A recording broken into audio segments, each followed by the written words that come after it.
উপস্থিত আছেন বগুড়া জেলা বিএনপির সহসভাপতি, বগুড়া সদর উপজেলা বিএনপি সংগ্রামী সভাপতি জনাব এইচ.এম. মাকসুদ আহমেদ খান রুবেল। বিশেষ অতিথি হিসেবে উপস্থিত আছেন বগুড়া জেলা বিএনপির আইন বিষয়ক সম্পাদক এবং সদর উপজেলা বিএনপির সংগ্রামী সাধারণ সম্পাদক অ্যাডভোকেট সৈয়দ জহুরুল আলম। বিশেষ অতিথি হিসেবে উপস্থিত আছেন বগুড়া সদর উপজেলা বিএনপির সহসভাপতি জনাব জামিল ইসলাম রুবেল চাচা। বিশেষ অতিথি হিসেবে উপস্থিত আছেন অত্র ইউনিয়নের সংগ্রামী সাধারণ সম্পাদক আব্দুল হান্নান, এস.এম. রাসেল মামুন সহ বিভিন্ন পর্যায়ের নেতৃবৃন্দ। সবার প্রতি রইল আমার সালাম, আসসালামু আলাইকুম। আমরা যেহেতু আমাদের প্রধান অতিথি বিশেষ অতিথির বক্তব্য আছে, আমরা বেশি কথা বলতে চাই না। আমরা একটি কথাই বলতে চাই, আগামী দিনে এই নামজারিনের এই ঈদের পর থেকেই বিএনপির ভেতর শুদ্ধি অভিযান শুরু হতে যাচ্ছে।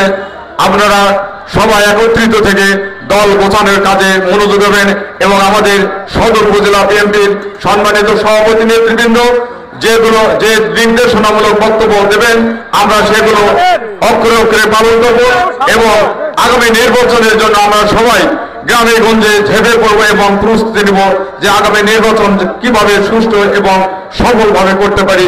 এই আশাবাদ ব্যক্ত করে আমি আমার সংক্ষিপ্ত কথা বলা শেষ করছি। আসসালামু আলাইকুম, সবাইকে ধন্যবাদ। বলেছিল যে আমরা যতদিন বাঁচবো ততদিন বোধহয় সরকারের ক্ষমতা থাকবে।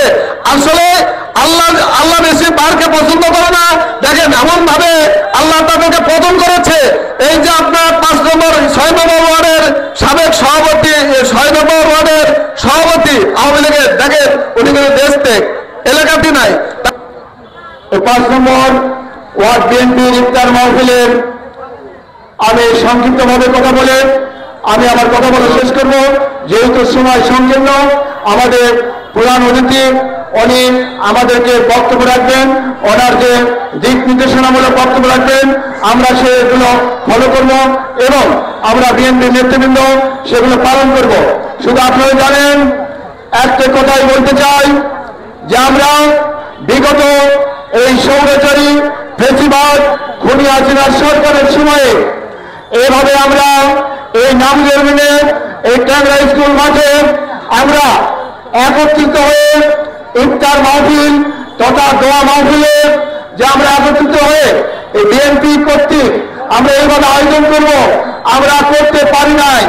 বন্ধুগণ, আপনারা জানেন এই আওয়ামী লীগ সরকার, খুনি হাসিনার সরকার আমাদেরকে এইটুকু সুযোগ দেয় নাই। তারা গণতন্ত্রকে হত্যা করেছিল, তারা নির্বাচনকে হত্যা করেছিল, তারা এই বাংলাদেশকে লুটপাটের রাজত্ব কায়েম করেছিল। সেই 5 আগস্টের গণ অভ্যুত্থানের মাধ্যমে সেই সরকারের, খুনি হাসিনা সরকারের পতন হয়েছে। শেষে উনি পালিয়ে যেতে বাধ্য হয়েছে। তাই আমি একটি কথা বলবো, আগামী দিনে আপনারা